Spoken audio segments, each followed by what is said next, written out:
This episode of Her Design, Her Story is brought to you by Royal Oak Floors, the original pioneers of engineered oak flooring in Australia. For over 2 decades, their meticulously crafted floors have grounded Australian spaces with elegance, durability, and a sense of enduring nature. Royal Oak Floors believes every great space begins with a magnificent material. Discover their oak floor collection at royaloakfloors.com.au.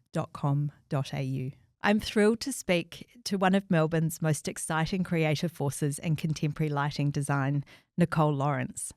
Known for her sculptural, handcrafted approach, Nicole blends artistry and functionality to create pieces that don't just illuminate spaces, but transform them. Her work is instantly recognisable for its bold forms, warm materials, and an elegance that feels both modern and timeless. Nicole's journey into lighting design is as fascinating as the pieces she produces. With a background that spans industrial design, jewellery making, and hands-on fabrication, she brings a uniquely holistic perspective to every project she works on. Whether she's crafting one-of-a-kind pieces in her studio or collaborating with architects and designers across Australia, Nicole approaches her practice with an authenticity and clarity of vision that sets her apart.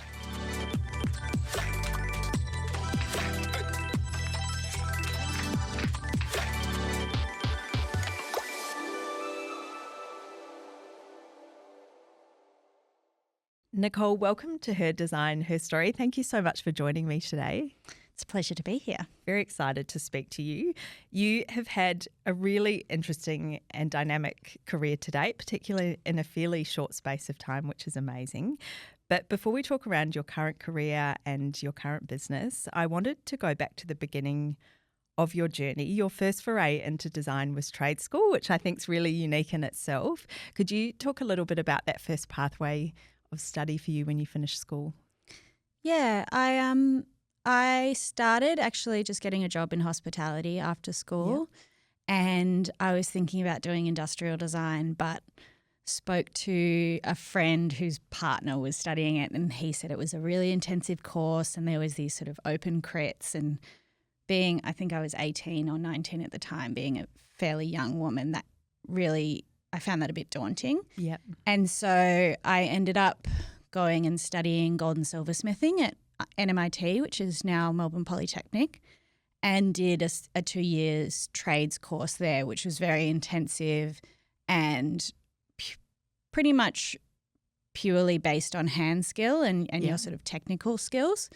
A lot of design history in there as well, but more based on studying those techniques and then executing them yourself. So that experience was kind of an amazing starting place for me learning how to use my hands and to study these techniques on a really fine level. Yeah. But I wasn't so enamored with the product that I was making. I wasn't really excited about starting a jewelry business. Yeah. It was a little bit too aligned with the fashion industry and felt a bit fast for me. So I looked around for other opportunities where I could still make, and lighting and furniture had always been an interest of mine. So I cold called a few studios in Melbourne and basically was like, I'll sweep the floors, let me in the building, and ended up having a interview with the lovely Ollie Wilcox, who now runs Lost Profile Studio. Oh, beautiful. And he was working for Christopher Boots at the time as their production manager. So he ended up telling me that I was a lot more qualified for the job than I thought I was, and I landed a job at Christopher Boots. I would have been 20 maybe. Oh, amazing. 21. In the production team. So worked there under this, I sort of trained under this incredible woman called Vashti, who taught me a lot of what I know today, and worked under Ollie Wilcox as well. And stayed at Christopher Boots for 7 years. Oh, that's amazing. That probably would have been around the time, would his business have been fairly It was new? relatively new. I can't remember exactly. It maybe would have been about 5 years old. Yeah. But it had a much smaller team than it does now. So we really worked across all aspects of the collections, and you'd often make a piece from start to finish. So you really learnt every aspect of the making process and within that made to order model. So making it custom to whatever the job required. So it really expanded the breadth of what my skill set was. And I kind of worked through production there and then was in training the new staff that were coming in and design development within the sort of technical side of the products, and sort of stayed in each of those roles for about 2 years, and then ended up working in the design team and being like, all right, I'm ready. I'm going to go do industrial design. Oh, that's amazing. So it was during your time with Christopher Boots you went back to study at RMIT? Yeah. I actually was still working at Christopher Boots 4 days a week and studying industrial design full time. Very brave. And obviously ended up with glandular fever and was just completely burnt out. But I just didn't really want to take my foot off the gas on either side. So I did both, which I wouldn't recommend, but, it felt like a good idea at the time. How long's the industrial design course at RMIT? It's actually 4 years with honours, but I only did 3 because it kind of, by the time it came to honours, it was COVID. Oh, of course. And I made a decision to defer, and I haven't gone back to do the honours year. Yeah. I don't think I need to anymore.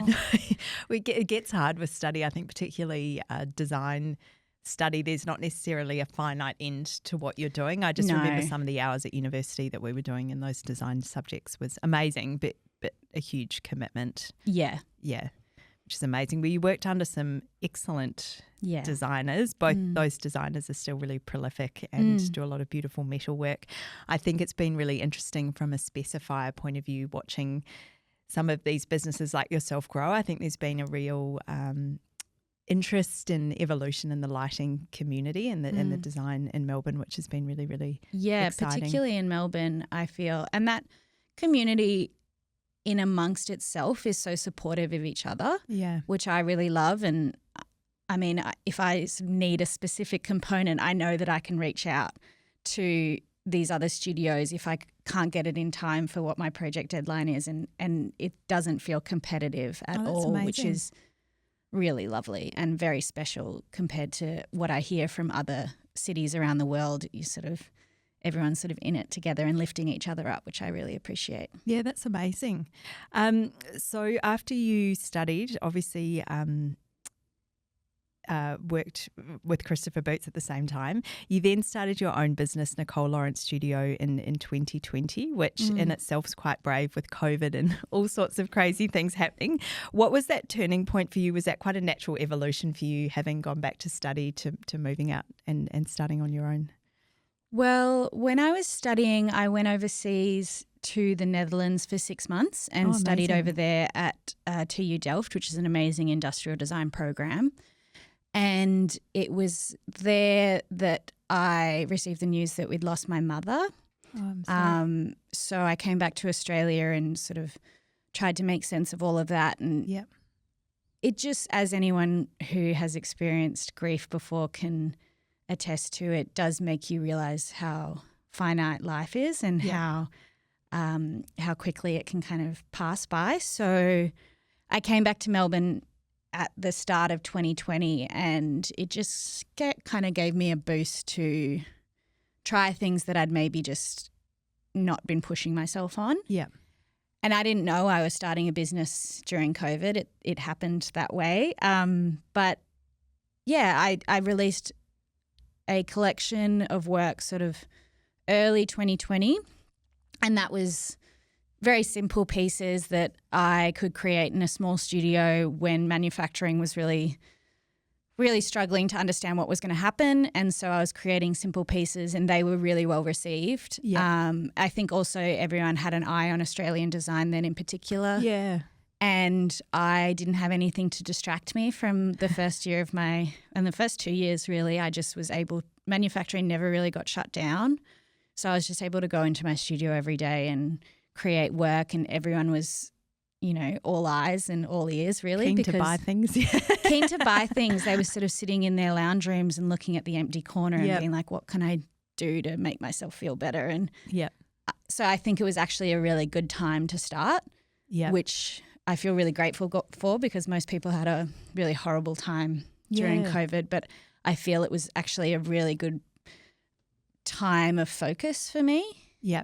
And clarity. No Yeah. distractions. What was that first release of product? What sort of products were they? Were they a mixture of pendants and lamps, or was No, there a I particular... actually actively didn't want to work making lights. I had done it for years and I needed a bit of a break. Yeah. I often say that things are so easy to make if they don't need to light up, because Yep. you're not worried about, power cables and compliance and heat and diffusion. So I made a series of shelves and tables. Oh, beautiful. Which I'm still selling today. It's sort of a core collection of mine called the Yep. Smooth Collection.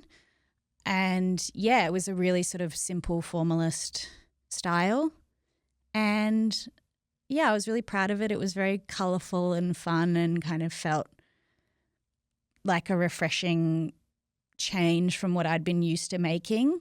But I think I actually said to a close friend once that I never wanted to start a studio that was my own name. I just I was like, I would never do that. But then I started making work and people started paying attention to it, and they asked me what it should be referred to, and I didn't have a name for it. So I was just like, I guess just call it my name, Nicole Lawrence. And then it was kind of too far gone and I was Nicole Lawrence, and then I had to stick with it. So that's been challenging, not being able to sort of separate myself from my own business, but it's just the way it goes. I think there's something quite, as a specifier / purchaser, I quite like that, particularly in what you're making. I think there's something quite unique in that process. You're designing, but you're also fabricating. It's really an artwork in a sense. I know the sort of work I'm doing, I get the joy of designing it, but I'm certainly not the person doing the making.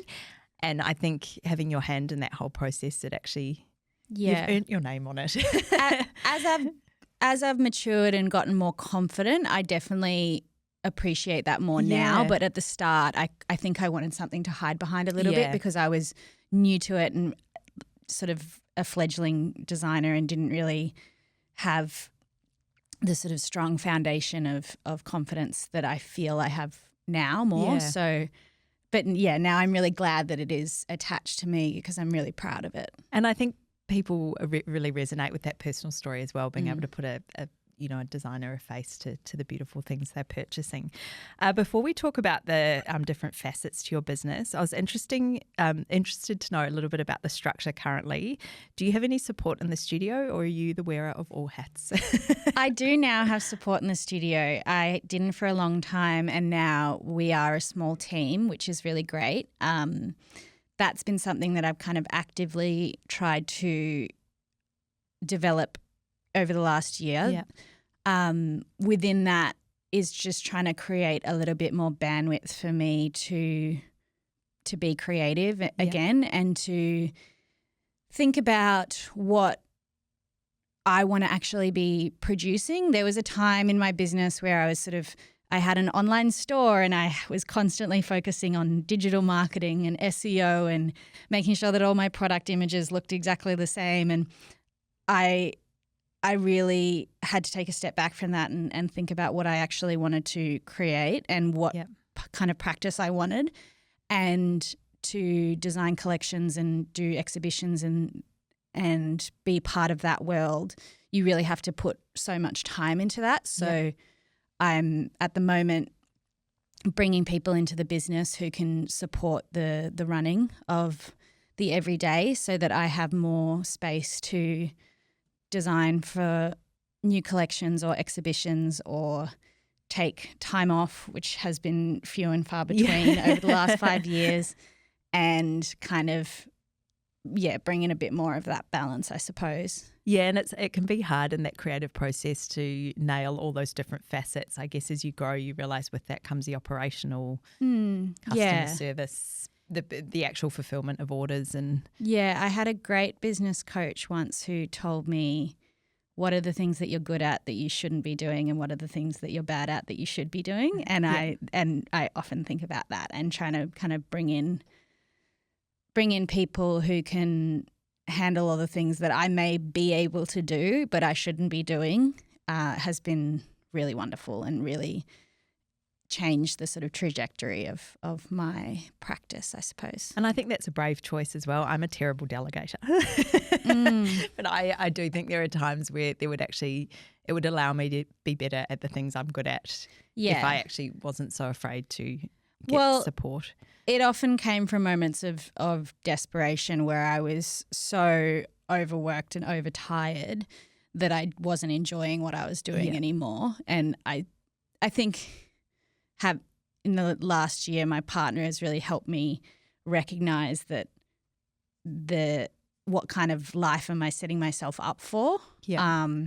And that has really kind of put a magnifying glass on that need for delegation and that need for support. Yeah, and probably at that point after 5 years now where you have a bit of momentum, well, definitely momentum, but a bit of opportunity to look back a bit and also then look forward, what's next. Yeah, what's next? And I think that's really where I am now, because I think that I'm finding a happy place in terms of where I want to be in what my studio is producing. And then now it's about, all right, how can I sustain that and what can that look like? Yeah, which is a really forward. Exciting space to be in. I did want to touch on the different facets of your business. You have the collection aspect. I know you collaborate with a lot of other designers and clients, and the exhibition pieces as well. From the collection point of view, is that something you're regularly releasing different parts to your collection? Do you have any sort of rigor to how that works? It's all very random, I suppose. I don't have any set ideas of how often I release a collection.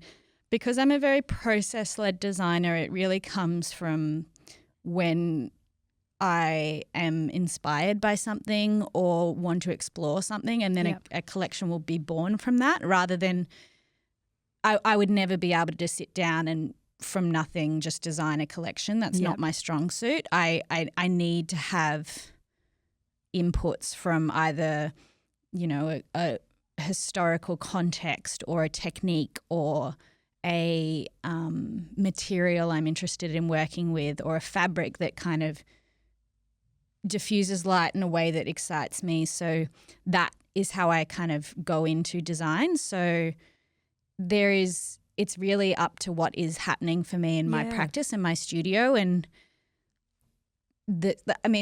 there are pieces that I've designed for exhibitions that I've been given a brief for, and I've kind of designed around that, but they've all kind of come from the same place of things that I'm interested in technically. I'll often be shocked when people describe me as creative, because I don't think of myself as a creative person, which is obviously not the case, but it's because I'm thinking about the sort of technique of things, more of an engineering mind, and then from there the composition comes. Yeah, that's quite wonderful, yeah. Whereas I see other people who can design a composition first and then work out how to manufacture it, and grass is always greener. I'm always in awe of that. But and that sort of informs the way I design a lot, because I think about how I'm going to produce something before I am probably really a more logical way of designing, isn't it? There's that realistic element to it. It's a blessing and a curse. I think sometimes it can really limit my ideas because I maybe am not thinking broadly enough. But then at the same time, it does mean that I'm very realistic in what I can produce. But pushing myself more now to be like, I really want it to be able to I want this material to be able to do this. How can I get it there? And that having the space in my practice and the time in my practice to be able to really push that research and development to its limits is really where I'm most happy. Yeah. No, I think that's really interesting. I guess that sort of feeds then into that idea of collaboration. I know you do collaborate with other designers, or people can come to you for sort of commissioned pieces. Does that push you a little bit further in your thinking as well, if you are sort of, I guess, get to move in a slightly different direction from perhaps where you would normally?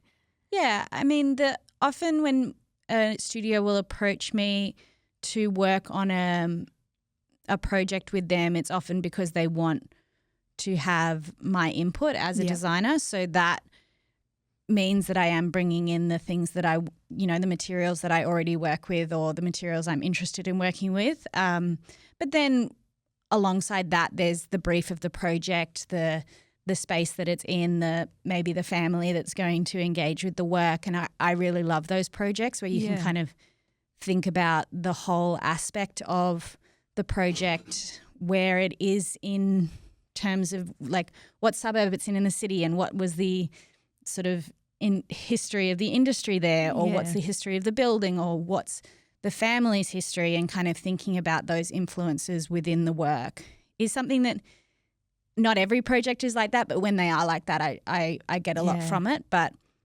yeah, and I think the one thing that often surprises people about our studio is that we have a lot of studio manufacturers within Melbourne and within Australia that we work with to produce higher quantities, so multi-res projects. Good to know. Yeah.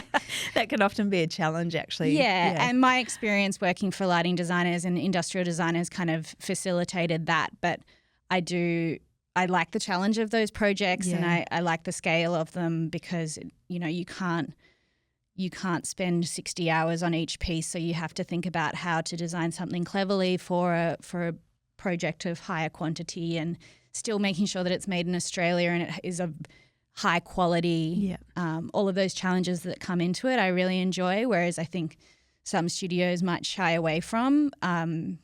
They're the projects in between all of the more sort of artistic bespoke projects that I get a lot of satisfaction from as well. Yeah, that's amazing. I think that idea of collaborating and also being able to scale up and down is quite unique. I know that can be really difficult, and having that network, but it's great. Everyone's so supportive of each other. Incredibly. Yeah. And it feels like that part of my business is only growing now that I've had the space for it. But that alongside exhibitions where I'm making one-off pieces, it sort of feels like a breadth of opportunity that is really holistic, I suppose. I can sort of lean into the artist in me, but then also lean into the sort of the business owner in me that needs to, pay the bills and keep things moving, as much as I would love to just make one-off pieces that take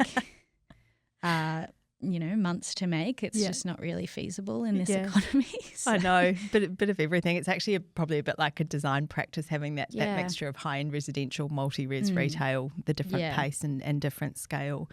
I did want to take a moment to touch on, you mentioned exhibitions, but you've had a couple of really special acknowledgements in the last couple of years. I did want to note that only a year after you started your studio in 2021, you were named the Emerging Designer of the Year at the Design Files by Laminex Design Awards, which is amazing. Does that open you up to a sort of a new audience of people? I know the Design Files have a very loyal following. Did you notice a sort of shift after that acknowledgement? Yeah, definitely. The Design Files and a few other design media publications in Australia were really supportive of me at the start. Yeah, that's wonderful.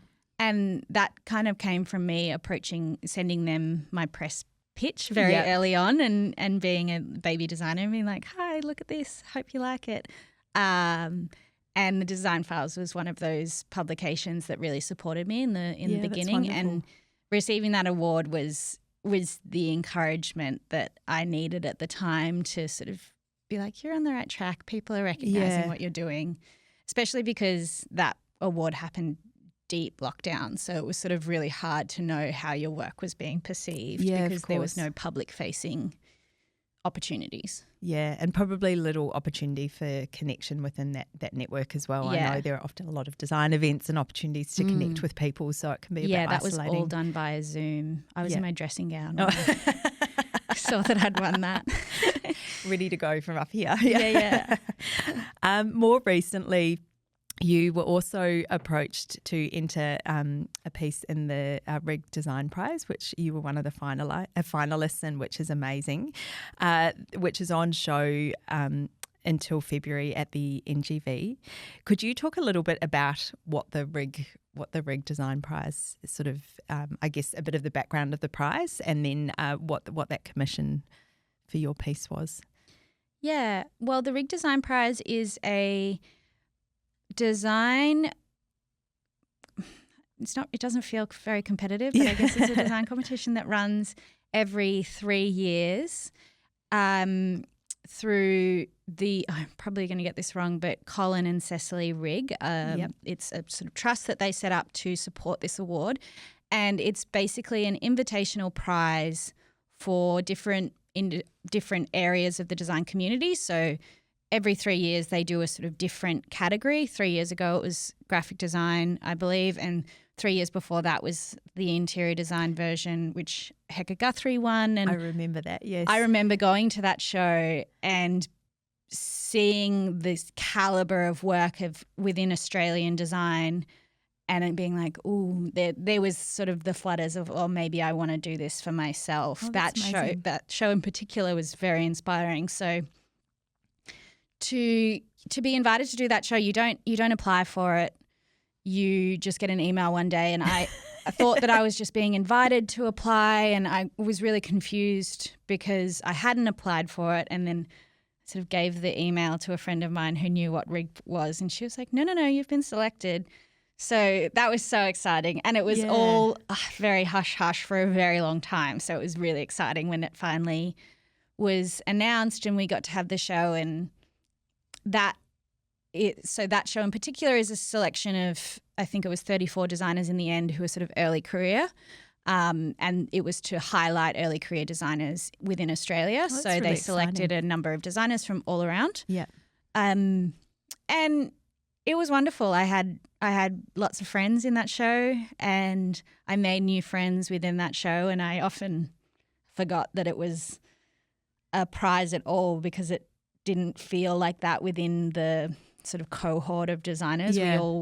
We set up a group of like a WhatsApp group where we would all discuss like the challenges of what we were working on, and it felt very, very supportive. So it was an amazing opportunity to be a part of that. How long do they give you to pull your piece together from when you get invited to the actual exhibition? By the time it got signed off on, I probably had about 3 months to produce the work. Oh, wow. So which wasn't very long at all for the piece that I ended up producing. So that was an enormous undertaking. But, got it done in the end. Very it's there, exciting. It's up. So you did a beautiful freestanding screen. It's absolutely stunning. Can you talk a little bit about the name and I guess the key inspiration behind the piece? Yeah. Well, the brief for the Rig Design Prize was to reflect on what it means to be an early career designer in the current landscape. So for me, I thought about what my journey has been. I sort of never set out to work in metal, but here I am 13 years later, having worked in it and specialised in it this whole time. So I made a screen called 12 Years Room Screen, which is basically a self-portrait or a meditation of the last 12 years. And within that, there's a technique that I learnt in my first year of study at gold and silversmithing, which is a press forming technique.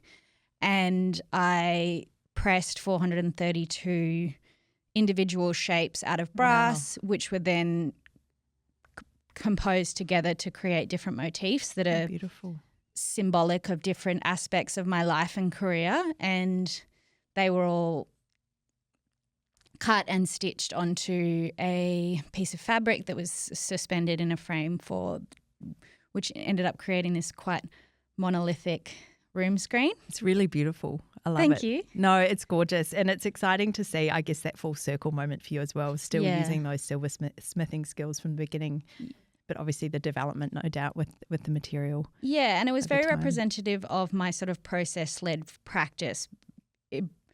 Taking a technique that was used on a very small scale and pushing it and seeing how far I could push it to create a larger scale work and create something that was so far from the scale of jewellery.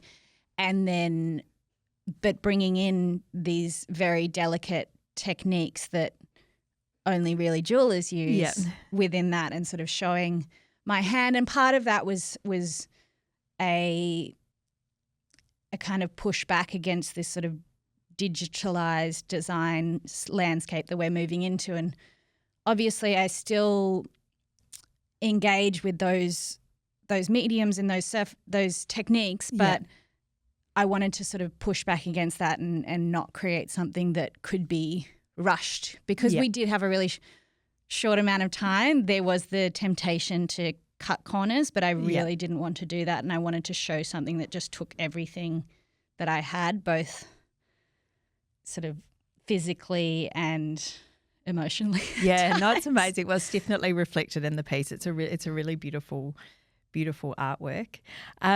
Before we move ahead to what's next, I did just want to take a moment of reflection. I think, as I said earlier, you've achieved an incredible amount in what I would say, at my age, a fairly short space of time. Are there any key personal attributes you feel you have which have really helped you make these, incredible, significant business leaps in your career so far? I think that the biggest one is a sort of base level belief in what I'm doing. Yeah. And I think that is really important. Obviously, self-doubt creeps in and imposter syndrome creeps in all the time. But I think at the heart of it, I really believe in what I'm doing and also in what I want to do as a career. So that drive of I really want to do this pushes me forward when I don't necessarily have much left in the tank.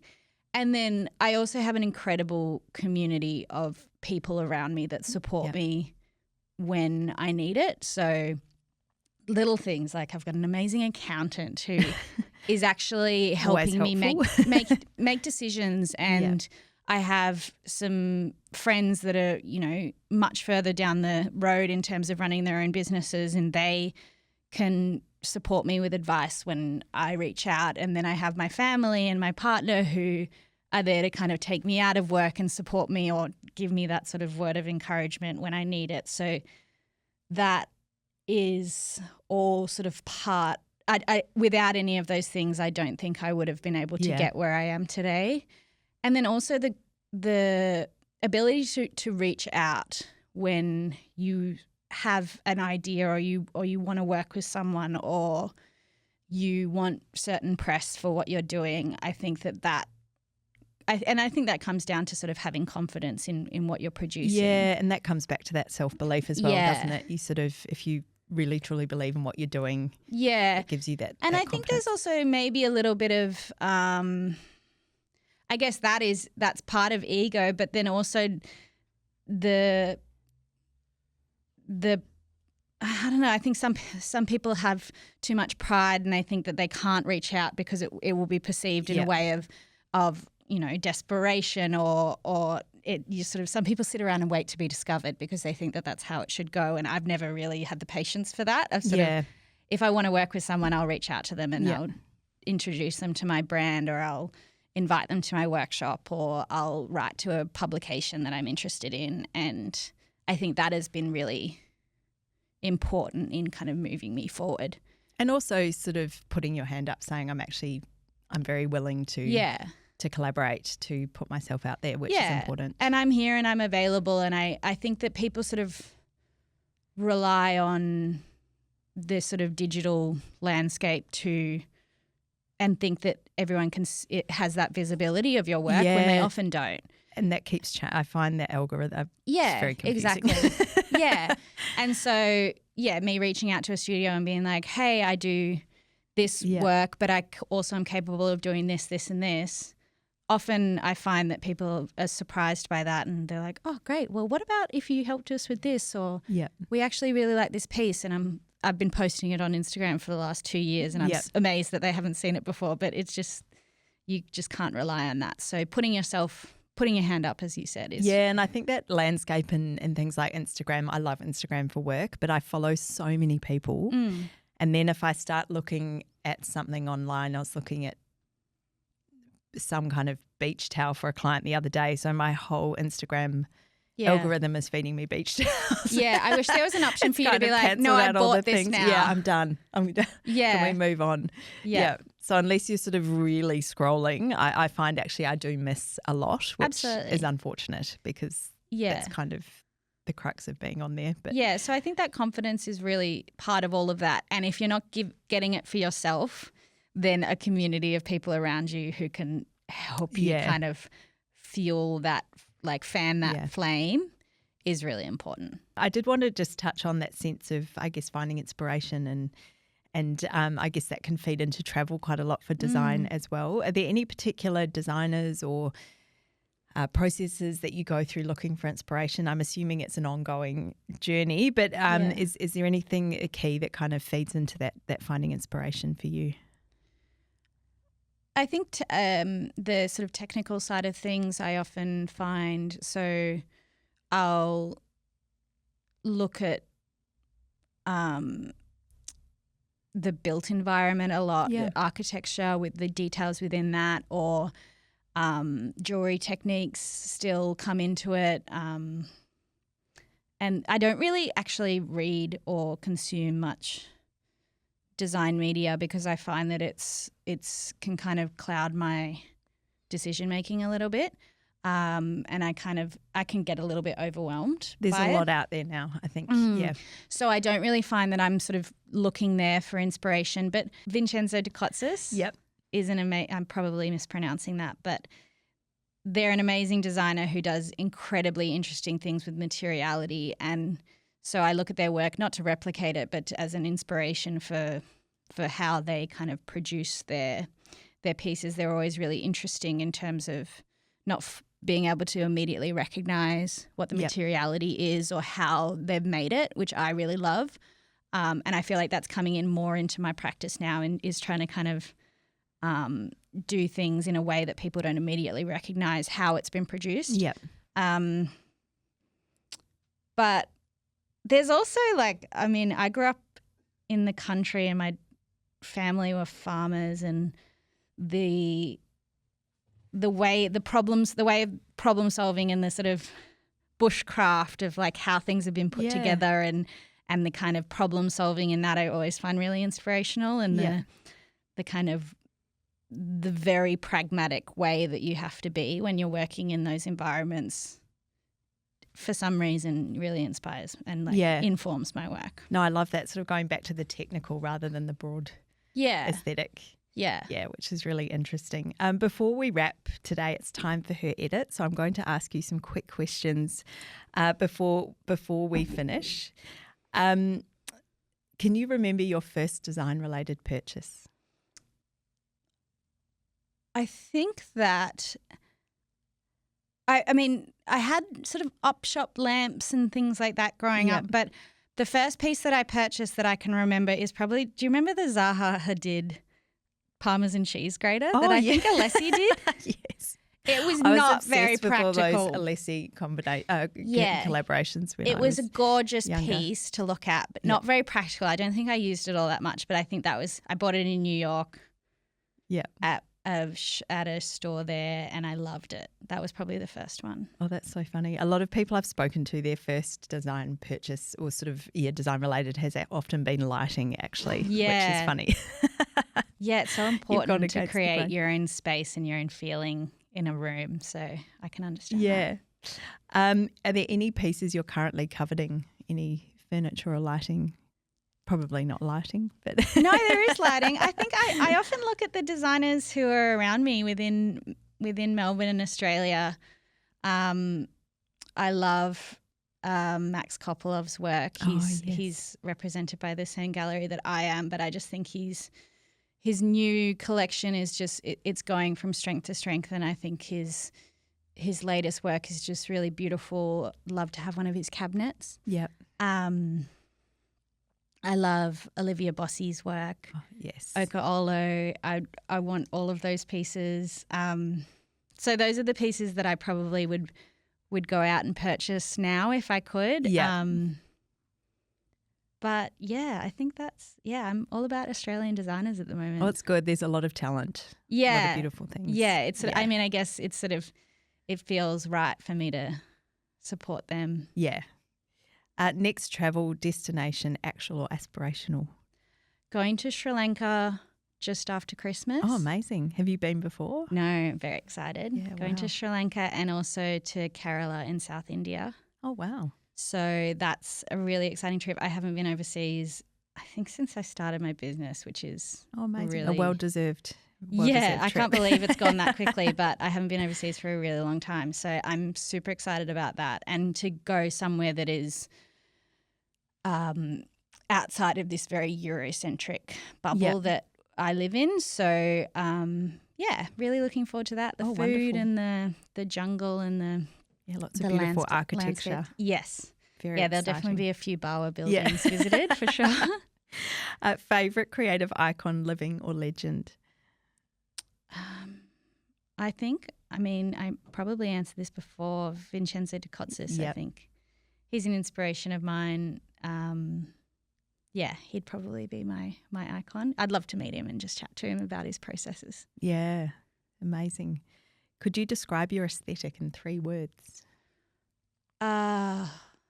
I've never been very good at this. I think it's formalist in its style. It's very clean, I suppose. It's old world. Yeah, I like that. Where it can be. Yeah. Yeah. No, it's beautiful.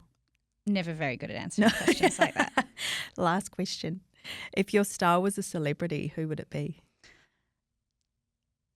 I would like to think that it would be Gillian Welch, who's a folk singer, and she is incredibly talented technically, but also very old world and classic in her style. She's an icon. I love her. I saw her play last year. Oh, amazing. If I could be seen as being anyone, I'd love to be seen as Gillian Welch. Yeah, it sounds like an excellent choice. I don't think she would buy my furniture though. I think it would be too contemporary for her. You never know. Thank you so much for your time, Nicole. It's been wonderful to speak to you today. Thanks. It's been great to be here. Thank you.